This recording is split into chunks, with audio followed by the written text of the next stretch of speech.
अवसर जो परमेश्वर ने मुझे दिया, मैं उसके लिए भी धन्यवाद करती हूँ। आइए हम एक वचन को देखेंगे, जो निर्गमन की पुस्तक उसके 1 अध्याय और उसके 12 पद को हम पढ़ेंगे। निर्गमन की पुस्तक उसका 1 अध्याय और उसके 12 पद को। प्रिया, आपकी आवाज थोड़ा और आप बढ़ा सकते हैं क्या? थोड़ी सी कम आ रही है। माइक थोड़ा पास में कर लीजिए। और आप लोगों को, बाकी लोगों को प्रिया की आवाज आ रही है क्या? थोड़ा सा कोई एक बता दे थम से। हाँ जी। जी आ रही है। जी, थैंक यू सिस्टर। निर्गमन की पुस्तक 1 अध्याय 12 पद।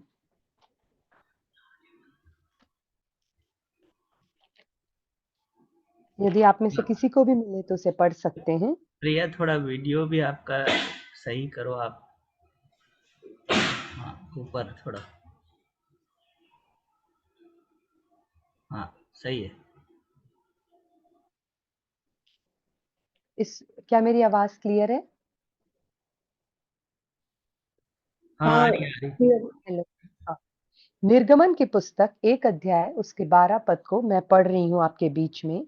पर ज्यों-ज्यों वे उनको दुःख देते गए, त्यों-त्यों वे बढ़ते और फैलते चले गए। इसलिए वे इस्राएलियों से अत्यंत डर गए। आइए हम प्रार्थना करें। पिता परमेश्वर, यीशु मसीह के नाम से हम आपके अनुग्रह के सिंहासन के सन्मुख आते पिता। धन्यवाद करते प्रभु जी इस मीठी संगति के लिए जो आप अपने अनुग्रह से हमें देते खुदावन।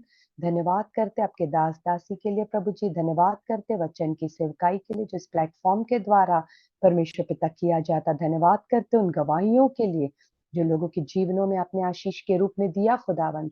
हर एक को आपने छुटकारा, चंगाई, जय और कॉन्फिडेंस दिया खुदावन। हम आपका धन्यवाद करते परमेश्वर पिता। इस वचन की हम आपके हाथों में सौंपते हैं प्रभु जी।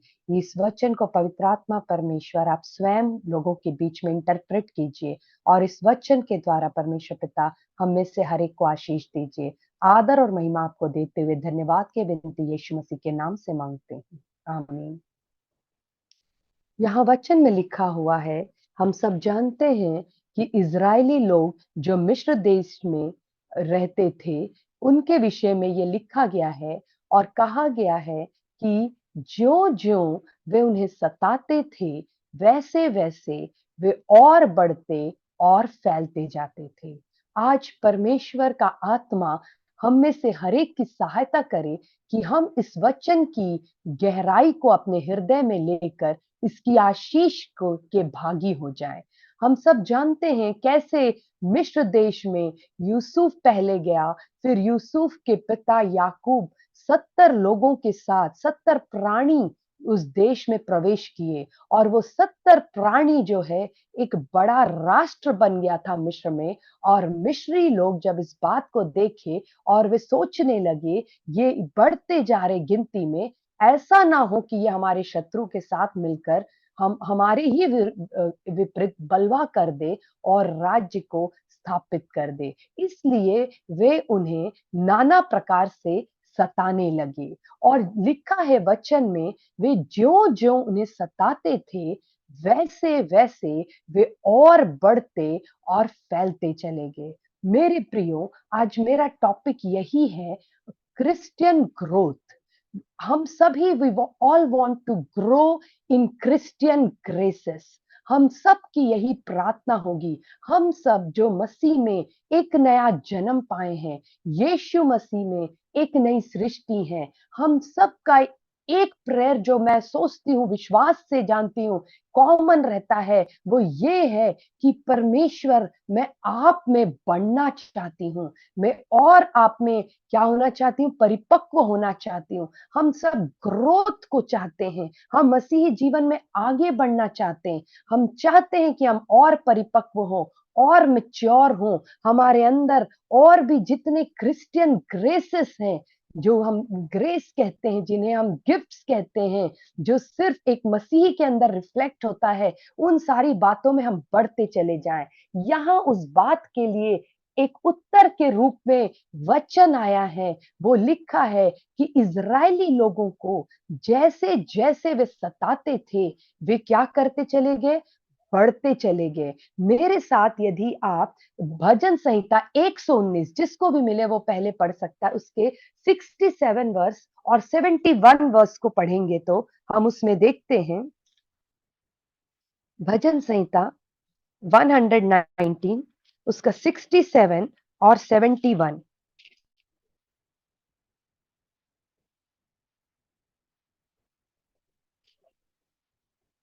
यहां लिखा है, उससे पहले कि मैं दुखित हुआ मैं भटकता था, मुझे जो दुख हुआ वह मेरे लिए भला ही हुआ।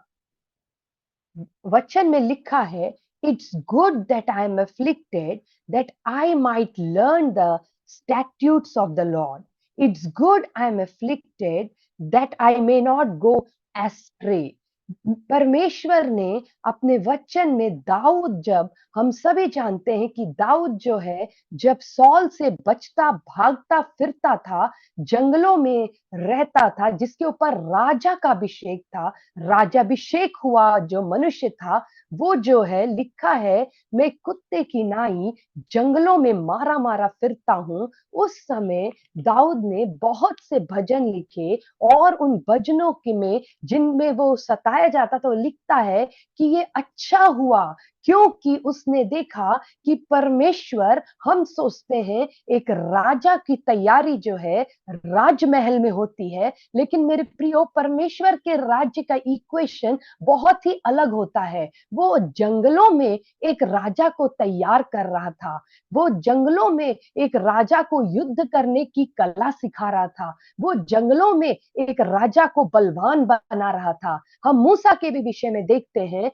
जब मूसा को छुटकारा देने वाला बनकर इजरायलियों के बीच में आना था, तो मूसा को परमेश्वर ने जो युद्ध विद्या उसने मिस्र में पाई, उसका प्रयोग परमेश्वर ने नहीं किया, वरन 40 वर्ष तक उसने भेड़ बकरियों को जब चरवाही कर रहा था, तब परमेश्वर ने उसे सिखाया और बड़ा लीडर बनाकर तैयार किया और फिरौन के सामने लाकर खड़ा किया, ताकि पूरे मिस्र देश के वासियों को वो मिस्र से छुड़ाकर, इजरायलियों को मिस्र से निकालकर उनके अपने देश अर्थात कनान में उनको प्रवेश कराए। मेरा टॉपिक है एफ्लिक्शन, एफ्लिक्शन या सफरिंग। आज हम देखेंगे कि ये कैसे एक टूल है, एक टूल है जिसे परमेश्वर जो है अपने महिमा के लिए इस्तेमाल करता है, और इस चीज का परमेश्वर इस्तेमाल करता है हमें क्रिश्चियनिटी में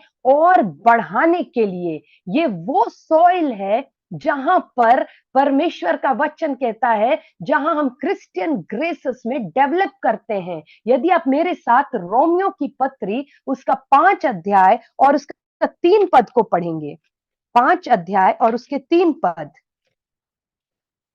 रोमियो की पत्री उसका 5 अध्याय और 3 पद, यदि किसी को मिला है तो वो पढ़ सकते हैं।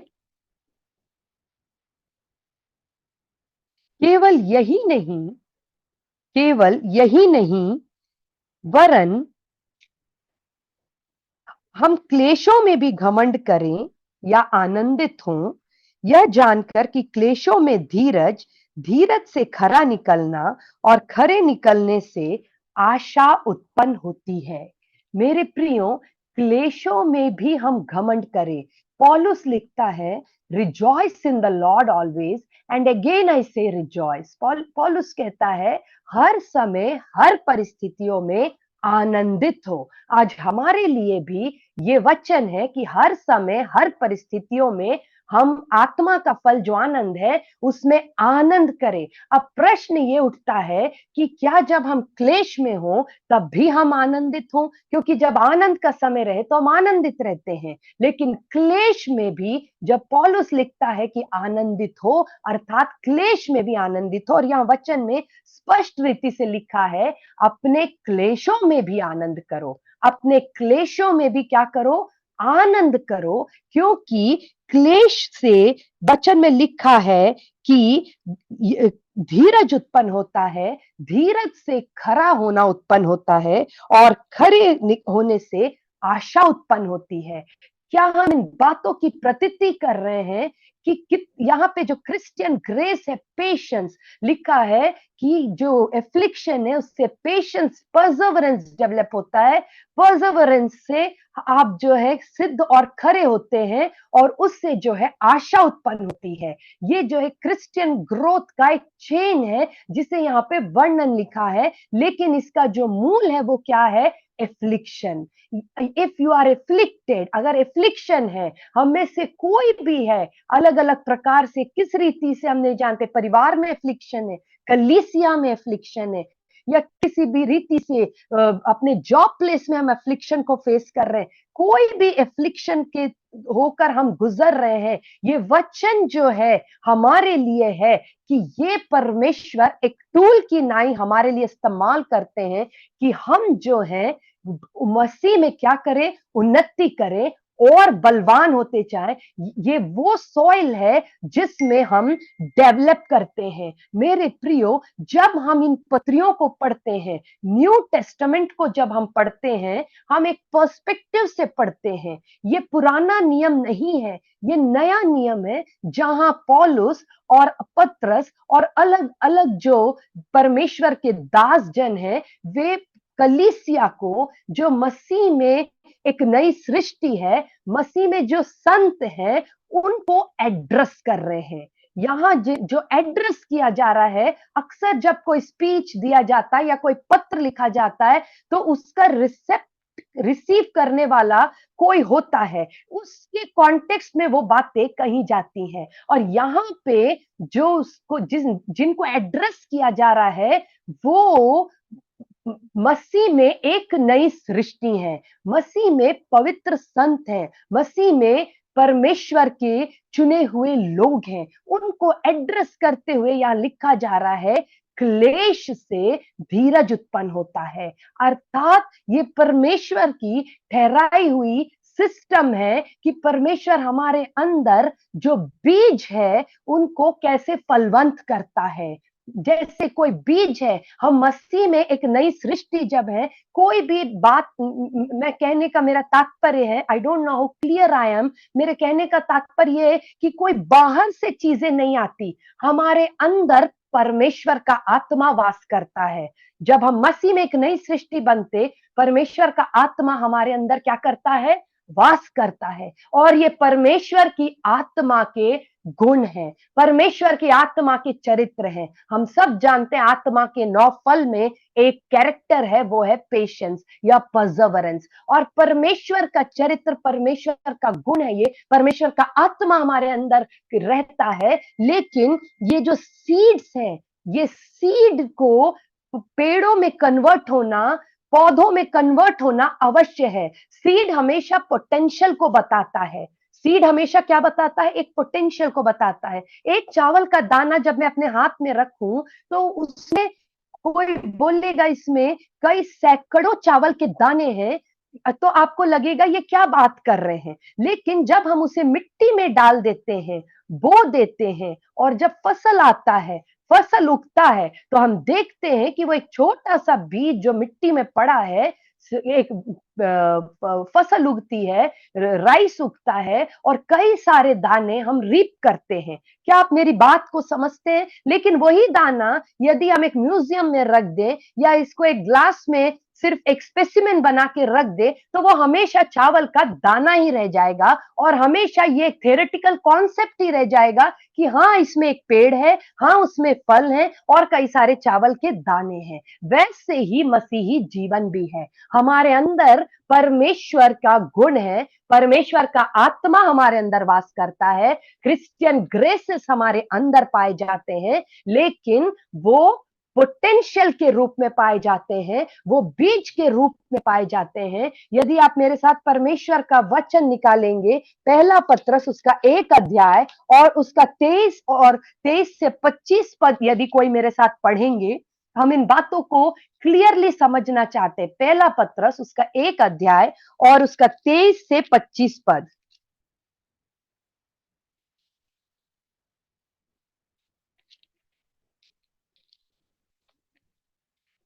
क्योंकि तुमने नाशवान नहीं पर अविनाशी बीज से परमेश्वर के जीवते और सदा ठहरने वाले वचन के द्वारा नया जन्म पाया है, क्योंकि हर एक प्राणी घास के समान है और उसकी सारी शोभा घास के फूल के समान है। घास सूख जाती है और हम फूल झड़ जाता है। यहीं रुकेंगे। और सिस्टर अनुजा से मेरा रिक्वेस्ट है कि जो पहला पद पढ़ी थी उसे धीरे धीरे और स्ट्रेस करते हुए पर जोर से पढ़ें, ताकि हम उसे मेडिटेट करेंगे हम सब मिलकर।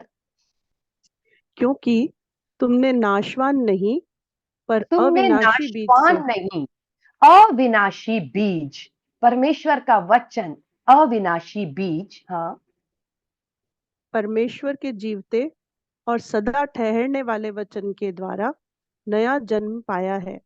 नया जन्म पाया है। अर्थात मैं, सिस्टर अनुजा, जो भी आज परमेश्वर यीशु मसीह के बलिदान पर विश्वास किए हैं, वो सब मसीह में एक नई सृष्टि है। और हमारा जन्म जो है वो इस अविनाशी, जीवित और जो परमेश्वर का वचन रूपी बीज से हमारा क्या हुआ है, जन्म हुआ है। हम मसीह में एक नई सृष्टि हैं। अब हम जो है परमेश्वर की संतान है।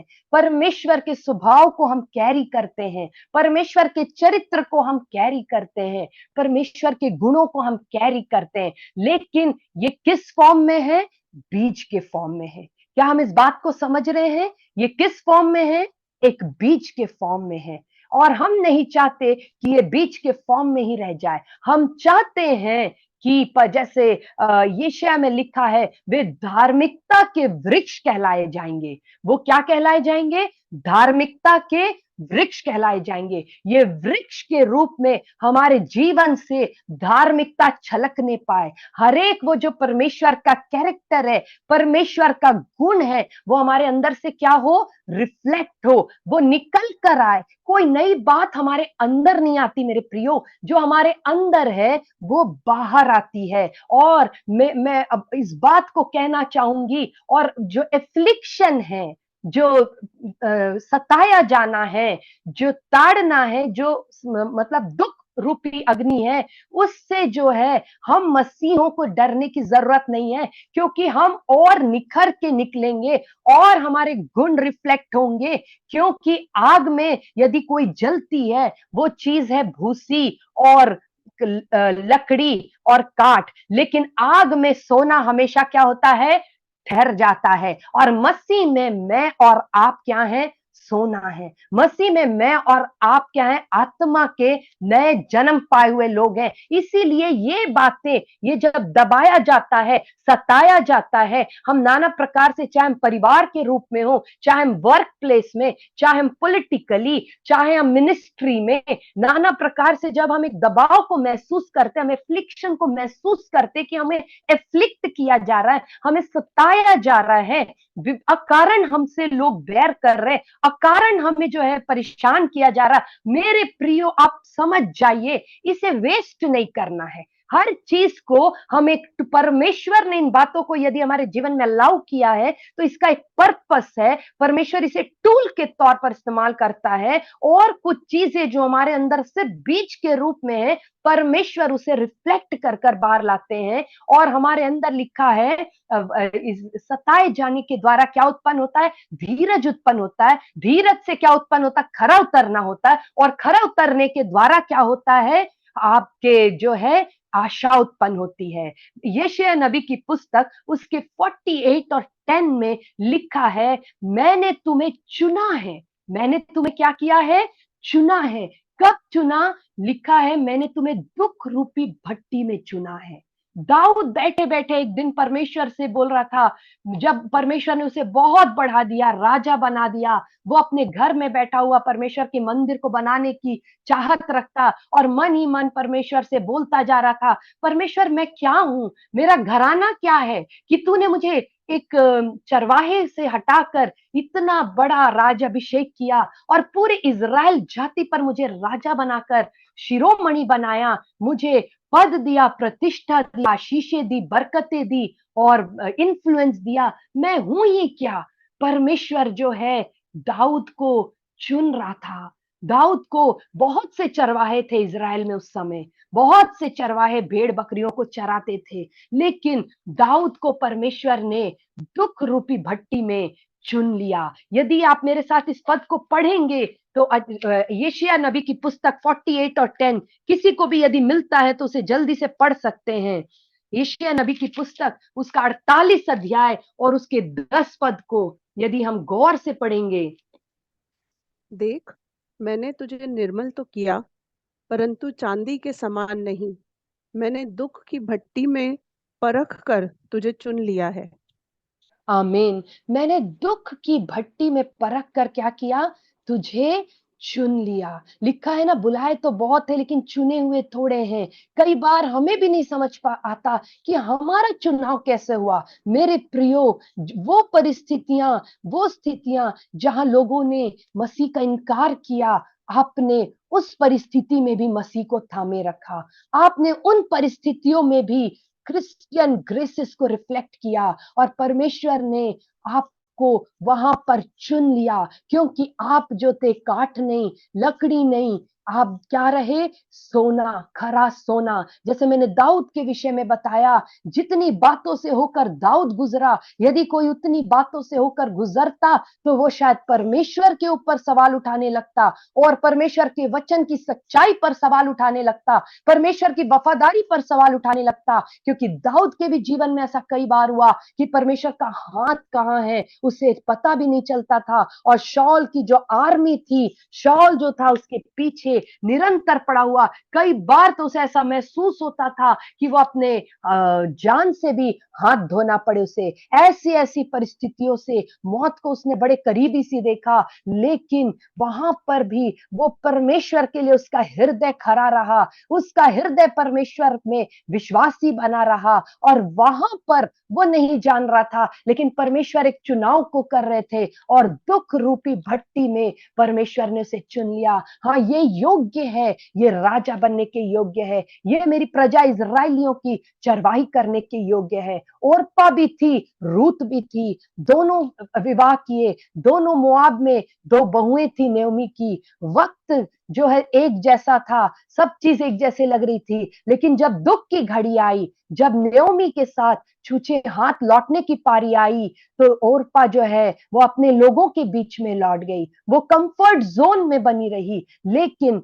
रूथ ने चुनाव किया कि वो दुख रूपी अग्नि से होकर गुजरेगी। वहां पर परमेश्वर ने रूथ को चुन लिया। रूथ नहीं समझ रही थी, लेकिन उसका जो निर्णय था, उसका जो स्टैंड था परमेश्वर के लिए दुख के समय में, वहां पर परमेश्वर ने रूथ को चुन लिया और रूथ के नाम को अमर किया और रूथ को यीशु मसीह की वंशावली में नाम दिया। ये एक अद्भुत बात है मेरे प्रियो। एफ्लिक्शन जो है वो टूल है जिसे परमेश्वर जो है हमें चुनता है, हमारा चुनाव होता है। कई बार हम नहीं समझ पाते कहां परमेश्वर ने मुझे चुना, कहां परमेश्वर ने मुझे अलग ठहराया, कौन सी ऐसी बात है मेरे भाई, मेरे बहन, मेरे लोग में से मुझे ही क्यों परमेश्वर ने चुना, मुझे ही क्यों परमेश्वर ने इन बातों को एंट्रस्ट किया। आप नहीं जानते, लेकिन जब दुख रूपी अग्नि भड़की थी, वहां परमेश्वर ने एक चुनाव किया। आप नहीं जान रहे थे, लेकिन वहां एक इंटरव्यू चल रहा था। आप नहीं जान रहे थे, वहां आप सेलेक्टेड कैंडिडेट बने। हो सकता वहां कई लोग रिजेक्ट हुए, लेकिन परमेश्वर ने, वो मन के अनुसार प्रतिफल देने वाला परमेश्वर है। वो तो हमारे नस नस को परख लेने वाला परमेश्वर है। वो तो हमारे हृदय की भावनाओं को समझ लेने वाला परमेश्वर है। उसने हमें हमारे दिल की खराई, हमारी सच्चाई, हमारे दिल के विचार के अनुसार उसने हमारा क्या कर लिया? चुनाव कर लिया और हमें आज क्या किया? शिरोमणि बनाया। इसीलिए ये बातें हमें समझनी है कि हमारे जीवन में, चाहे पास्ट में, चाहे प्रेजेंट में, चाहे आने वाले समय में हो, एफ्लिक्शन जो है ये बहुत ही फ्रूट, ये वो मिट्टी है, ये वो मिट्टी है जिसमें बहुत सारे क्रिश्चियन ग्रेसेस डेवलप होते हैं जो हम ऑर्डिनरीली नहीं देख पाते। इसीलिए मेरे प्रियो, हम जाने कि जब हम प्रार्थना करते हैं, उत्तर हमें उस तरीके से नहीं मिलता जिस तरीके से हम एक्सपेक्ट करते हैं। मैं गीत को जब सुन रही थी, और अभिषेक देना परमेश्वर, दुगना अभिषेक देना, मेरे प्रियो, अनॉइंटिंग ऑयल जो रिलीज होता है, that is released by the crushing experience. हम किसी भी सीड्स को देखें, चाहे सनफ्लावर के सीड्स को देखें या किसी भी सीड्स को देखें, ग्राउंडनट सीड्स को देखें, जब भी क्रशिंग एक्सपीरियंस होता है, ऑलिव को देखें, उसमें क्रशिंग एक्सपीरियंस होता है, the oil is released the oil that is there within it in the form of a potential is released. तो anointing जो है हम मांगते हैं, जवानों के बीच में गीतों को लेकर हम भावनात्मक रीति से गाते हैं, और आप समझिए उसके बाद जब हम देखते हैं कि अरे परिस्थितियां इतनी विपरीत क्यों हो गई, हम तो परमेश्वर में बढ़ना चाहते हैं, हम तो और बाइबल स्टडी में बढ़ना चाहते हैं, हम तो प्रार्थना में बढ़ना चाहते हैं, लेकिन मेरे प्रियो हम समझे इन बातों को कि ये परमेश्वर के टूल्स हैं आपकी अनॉइंटिंग को रिलीज करने का। आपके अंदर जो क्रिश्चियन ग्रेसेस है वो डेवलप होती हैं, आपके अंदर परिपक्वता आती है, आपके अंदर मैच्योरिटी आती है। वचन में याकूब में लिखा है, यदि हम याकूब की पत्री को पढ़ेंगे उसमें 5 अध्याय और उसके 13 पद में लिखा है, यदि तुम में से कोई सफर कर रहा है, यदि कोई दुखी है, तो उसे प्रार्थना करे। वो क्या करे? प्रार्थना करे। मेरे प्रियो, मैं फिर आपसे कहती हूं, ये जो किताब है, ये जो नया नियम है, हम एक पर्सपेक्टिव से पढ़ते हैं। ये उनके लिए लिखा है जो मसीह में परमेश्वर के प्रिय हैं, जो संत हैं, जो परमेश्वर के चुने हुए लोग हैं। और यहाँ लिखा है, यदि तुम सताए जाते हो तो तुम क्या करते हो? प्रार्थना करते हो। ये हमारा स्वभाव है, ये हमारे अंदर के आत्मा का स्वभाव है। जब हमको कोई भला या बुरा कहता है, जब हम मानसिक रीति से प्रताड़ित होते हैं, या हम भावनात्मक रीति से प्रताड़ित होते हैं, या किसी भी रीति से होते हैं, मेरे प्रियो, अक्सर हम अपने सबसे क्लोज फ्रेंड से जाके शेयर करते हैं। क्या इन बातों को आप समझ रहे हैं? और जब हम मसीह में हैं तो हमारा क्लोजेस्ट फ्रेंड कौन है? स्वयं परमेश्वर है, यीशु मसीह है। और हम क्या करते हैं? हम प्रार्थना में बढ़ते जाते हैं। यह हमारे लिए एक कमांड के रूप में नहीं समझना, इसे अपने नेचर की तरह हमें देखना। यह हमारा स्वभाव है। यदि कोई सताया जाता है तो वो क्या करे? प्रार्थना करे। या इसे हम ऐसा समझ सकते हैं कि जो मसीह में एक नई सृष्टि है, जितना हम लोग हमें दुख पहुंचाते हैं, जितना बातें हम सुनते हैं, और जो बातें हमारे जीवन में होती, हम क्या बढ़ते हैं? प्रार्थना में और बढ़ जाते हैं, क्योंकि हमारा सबसे प्रिय मित्र कौन है? यीशु मसीह। अब हमने मसीह में क्या पाया? एक नया जन्म पाया। अब हमारा रिश्ता किसके साथ स्थापित हो गया? स्वयं परमेश्वर के साथ स्थापित हो गया। अब हम जैसे बोलते हैं ना कि और हम उसकी नजदीकी में बढ़ते चले जाते, और हम उसमें क्या होते जाते? उसके साथ संगति करते जाते। और हम क्या होते हैं? जब हम उसके साथ संगति करेंगे मेरे प्रियो, तो हो नहीं सकता कि जो हम कल थे वही हम आज रहेंगे। हम निरंतर क्या होते जाएंगे? हम उसमें बनते चले जाएंगे, हम परिपक्व होते चले जाएंगे, हम जैसा वो है वैसा होते चले जाएंगे। लिखा है, जब हम उसे निहारते हैं तो हम अंश अंश करके उसके स्वरूप में, उसकी समानता में बनते चले जाते हैं। इसीलिए मैं फिर से एक बात कहूंगी कि ये वो मिट्टी है जहां बहुत से क्रिश्चियन ग्रेसेस डेवलप होते हैं। इसीलिए कई बार हमारी प्रार्थना होती है कि ये चीजें हमारे से हट जाए, दूर हो जाए मेरे प्रियो। लेकिन यदि किन कुछ बातों को परमेश्वर ने हमारे जीवन में अलाउ किया है, कुछ सफरिंग्स को अलाउ किया है, तो उन बातों की गंभीरता और गहराई को समझते हुए, और देखिए उस मिट्टी में कौन कौन से बीज, जो यीशु मसीह में हमें स्वभाव मिला है, जो आत्मा का फल हमें मिला है, कौन कौन से बीज फलवंत होके हमारे अंदर से रिफ्लेक्ट होते हैं। जब स्टिफनुस को सताया जा रहा था, जब स्टिफनुस को पत्थर मारा जा रहा था, तब वो आनंदित होकर स्वर्ग की ओर देखता है और कहता है, मैं देखता हूं स्वर्ग को खुला हुआ, मैं देखता हूं पिता के दाहिने हाथ पर मसीह को मुझे वेलकम करते हुए। और वो कहता है, पिता, इन बातों को इनके चार्ज में मत लगाइए, lay not these things to their account, इन बातों को इनके ऊपर आप चार्ज मत कीजिएगा। अर्थात जैसे यीशु मसीह ने प्रार्थना किया कि फॉरगिव देम, वैसा उसके अंदर से भी क्रिश्चियन ग्रेस जो है, फॉरगिवनेस, लव और जॉय, सारे आत्मा के फल क्या हो रहे थे? एफ्लिक्शन के समय निकल रहे थे। सॉन्ग ऑफ सॉन्ग्स में लिखा है कि हे नॉर्थ विंड और साउथ विंड, जाके उस गार्डन में तुम बहो, ब्लो, ताकि जो स्पाइसेस हैं उनसे सुखदायी सुगंधित क्या निकले?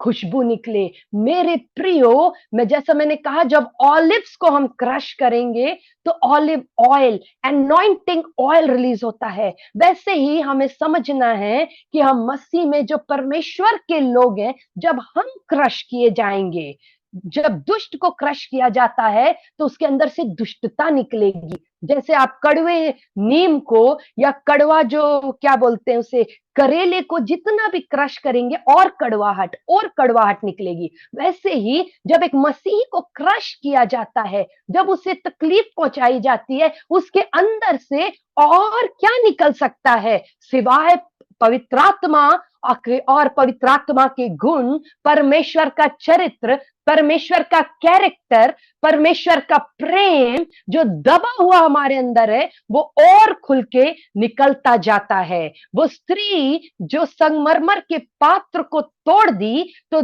बोला गया कि पूरे इत्र की खुशबू सारे कमरे में फैल गया। वो इत्र पहले भी था, लेकिन पात्र के अंदर बंद था। जब पात्र खुल गया, पात्र टूट गया, तो वो इत्र क्या हो गया?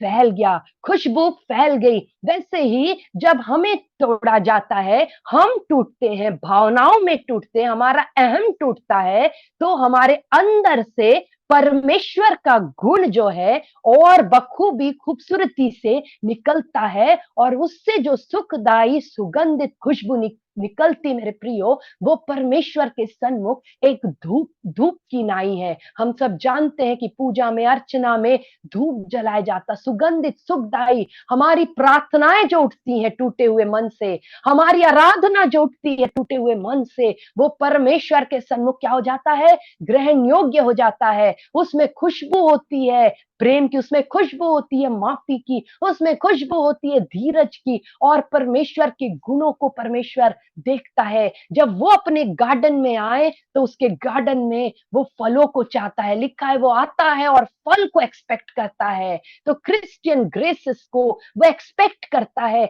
इसलिए वचन में लिखा है, ये दुख रूपी अग्नि जो हमारे जीवनों में भड़की है, मेरे प्रियो, हमें इन बातों को समझना है कि कैसे ये हमारे लिए और उन्नति का कारण बनती है, और हम बिल्ड होते हैं। हमारा कुछ भी नुकसान नहीं होता। हाँ, नुकसान होता हमारे अहम को, हमारा अहम टूटता है, हमारा सेल्फ टूटता है। और जैसे पौलुस कहता, जब पौलुस जेल खाने में था, पौलुस जो है आनंद मना रहा था, कोड़े बेत लगे हुए थे, जख्म थे, दर्द था, मानसिक रीति से भी प्रताड़ित थे, जेल खाने में डाल दिया गया था, लेकिन पौलुस क्या कर रहा था? आनंदित हो रहा था। उसको इतना आनंद हो रहा था कि मेरे यीशु मसीह ने मेरे लिए इतना कुछ सहा, आज एक छोटा सा दर्द मुझे भी प्रिविलेज मिला कि मैं अपने मसीह के लिए सह सकता हूं। मैं आज जो है उसके लिए कोड़े खाया, उसके सुसमाचार के लिए सताया गया। आज मैं सुसमाचार के प्रचार करने के लिए, और आज मैं कलीसिया के लिए सताया गया।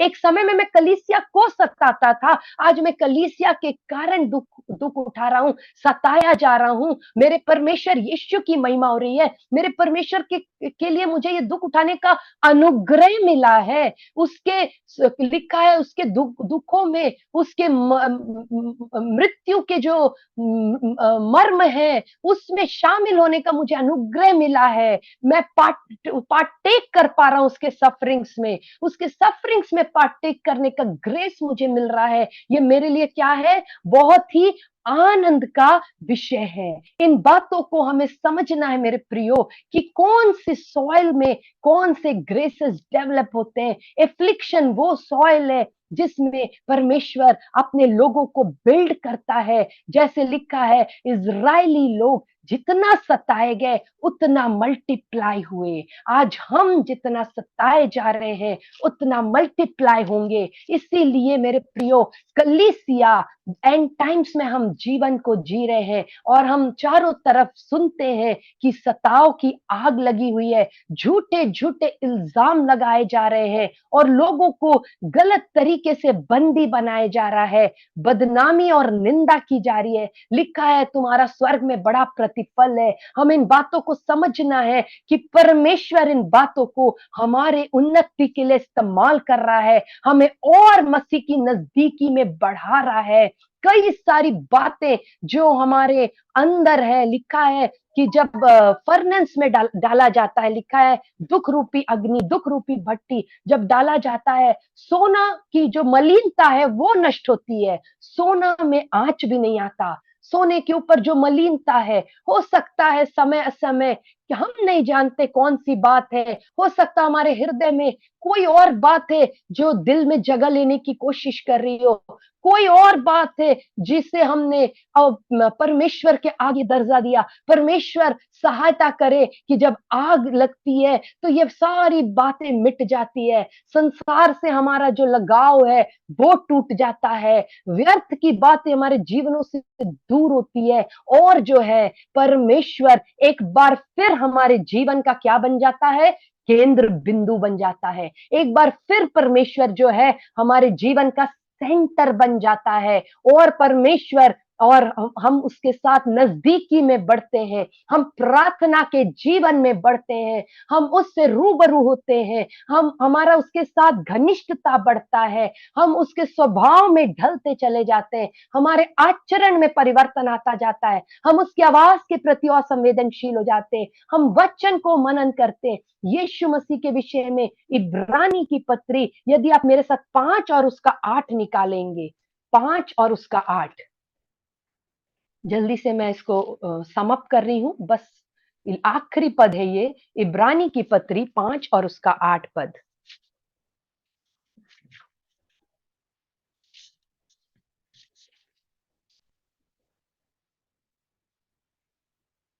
Christ learned obedience from the things he suffered.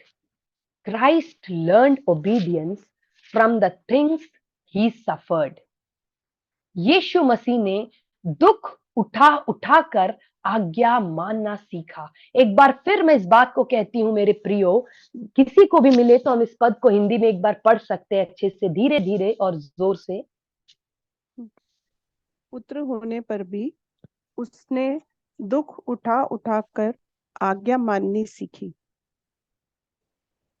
आगे भी पढ़ेंगे, दुख उठा उठाकर आज्ञा माननी सीखी, और सिद्ध बनकर अपने सब आज्ञा मानने वालों के लिए सदा काल के लिए उद्धार का कारण हो गया। आमीन।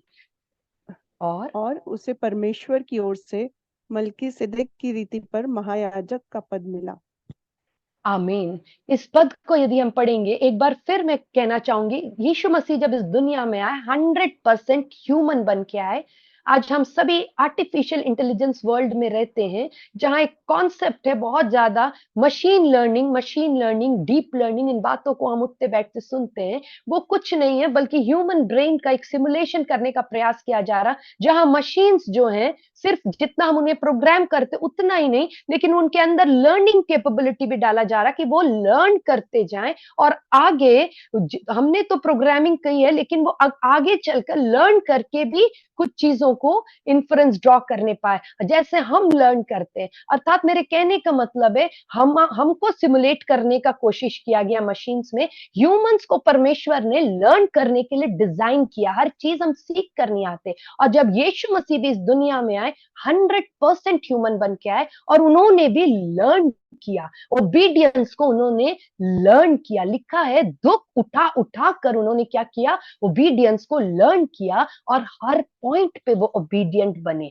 और 100% ओबीडियंस के द्वारा आज वो हम सब के लिए उद्धारकर्ता बन गए, कि उन्होंने हमारे उद्धार के कर्ता को सिद्ध कर दिया, और ताकि वो हमारे लिए अनंत उद्धार और छुटकारे को लेकर आए। In all points he obeyed, in all points he obeyed, and how he learned obedience, he learned obedience by affliction. ये भी एक क्रिश्चियन ग्रेस है। लिखा है David came wiser than all my teachers, अर्थात पहले तो बात हमें ये समझ में आती कि डेविड के पास बहुत से टीचर्स थे, that means David had a learning heart, he learned from circumstances, he learned from people, he learned from the word of God, he learned from तोरा। उसके पास टीचर्स थे। Now he is saying I am visor than all, that means he had a learning attitude, learning heart. हमें भी इन बातों को समझना है, हम भी सीखना चाहते हैं, हम लर्न करना चाहते हैं बाय द थिंग्स जो हम सफर करते हैं उनसे हम नहीं। It's good I am afflicted that I might learn the statutes of the Lord. David लिखता है it's good I am afflicted that I might learn the statutes of the Lord. मैं परमेश्वर के नियमों को, परमेश्वर की आज्ञाओं को, परमेश्वर की चितौनियों को सीखता चला जाता हूं। हम मसीही जीवन में और परिपक्व होते चले जाते हैं। इसलिए मेरे प्रियो, मैं बस एक ही बात को कहना चाहूंगी कि आपका जो एफ्लिक्शन है उसमें हमें रोने की या व्यर्थ में उसे वेस्ट करने की जरूरत नहीं है। उसे डायरेक्ट करना हम सीखे कि उससे परमेश्वर जो भलाई को उत्पन्न करना चाह रहा है, उससे परमेश्वर जो धीरज हमारे अंदर उत्पन्न करना चाह रहा, उससे जो परमेश्वर परिपक्वता हमारे अंदर उत्पन्न करना चाह रहा,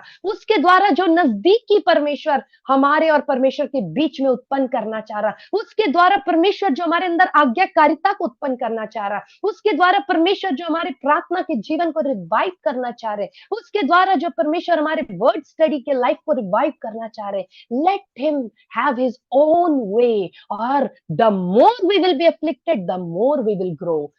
शत्रु हारा था, हारा है और हारता चला जाएगा। यीशु मसीह में मैं और आप जयवंत हैं, क्योंकि यीशु मसीह में मैं और आप एक नई सृष्टि है। हमारे अंदर परमेश्वर का अविनाशी बीज है और ये वो मिट्टी है, एफ्लिक्शन वो मिट्टी बनती है जिसके द्वारा ये परमेश्वर का जो बीज है वो हमारे अंदर से फल को लेकर आता है। और जितने बीज है, जितने क्रिश्चियन ग्रेसेस है वो हमारे अंदर डेवलप होते और हम परिपक्व मसीही बनते जाते, हम और भी हमारे हियाव परमेश्वर में बढ़ता चला जाता, हमारा जो नजरिया है वो बदलता चला जाता, हमारे परमेश्वर के साथ नजदीकी बढ़ती चली जाती। क्या हम इन बातों में आनंदित हैं? और इसलिए हम आनंदित होते हैं। क्या होते हैं? आनंदित होते हैं। जैसे पौल आनंदित हुआ और उसने लिखा, आज हम भी अपने भाइयों को, अपने बहनों को बोले यदि कोई सताया जाए तो वो क्या हो? आनंदित हो। सब बातों में आनंदित हो, क्योंकि परमेश्वर के लोगों का हर बातों में एक बड़ा प्रतिफल है, हर बातों में हमारे लिए उन्नति है। मसीह में हम सारी बातों में जयवंत से बढ़कर हैं। हम मसीह में सारी बातों में क्या हैं? जयवंत से भी बढ़कर हैं। Praise the Lord. यहीं पे मैं रुकना चाहूंगी।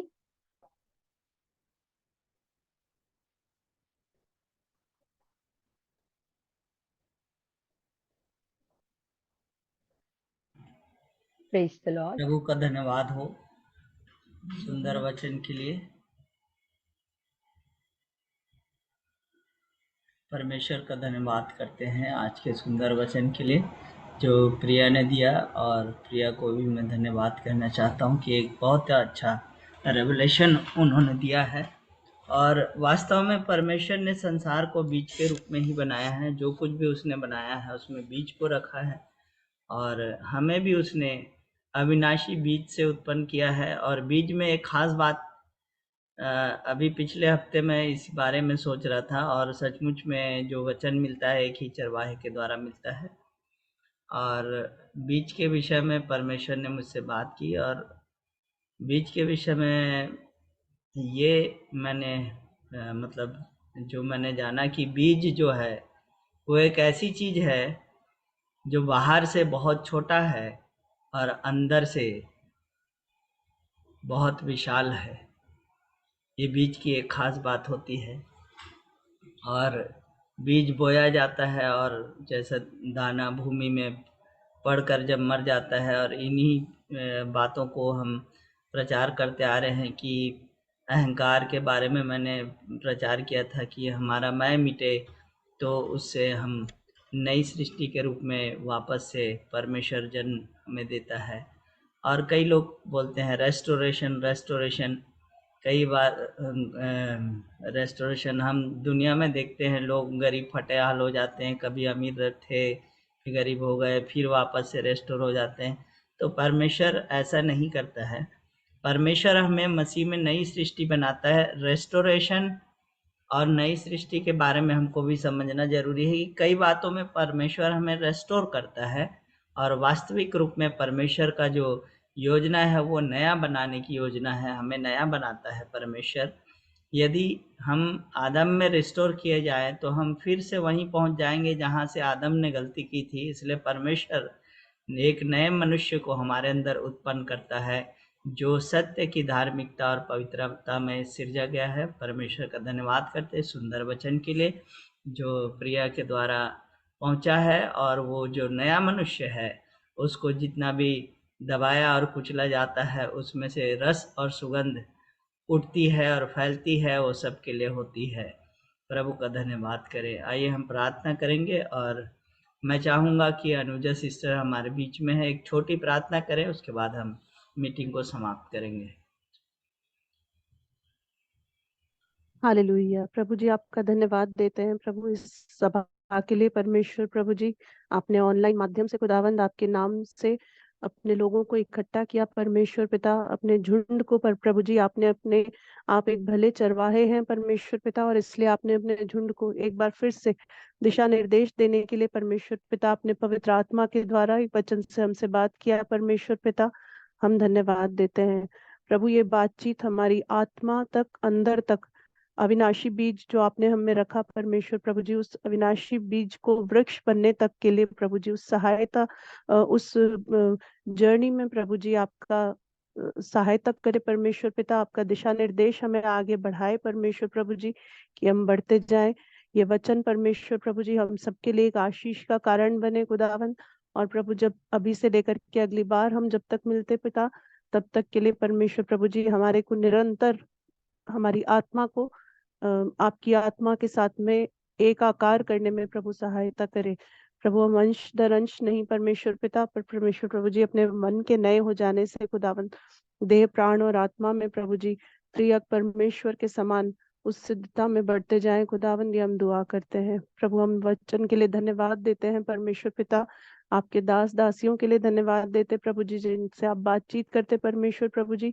हम में से हर एक परमेश्वर पिता उस उस स्थान पे पहुंचे परमेश्वर प्रभु जी, कि हम अपने मन के नए हो जाने से प्रभु जी अपने देखने को और अपने समझने को परमेश्वर प्रभु जी आपके साथ में अलाइन कर सकें, कि आपकी सांस हमारी सांस बने, आपके विचार हमारे विचार हों परमेश्वर पिता। और आप जैसा देखते हैं प्रभु जी, वो अनुग्रह की आंखें हमारे में भी लगे पिता। हम ये दुआ करते हैं धन्यवाद के साथ में, प्रार्थना विनती यीशु मसीह के नाम से मांगते हैं, आमीन। आमीन।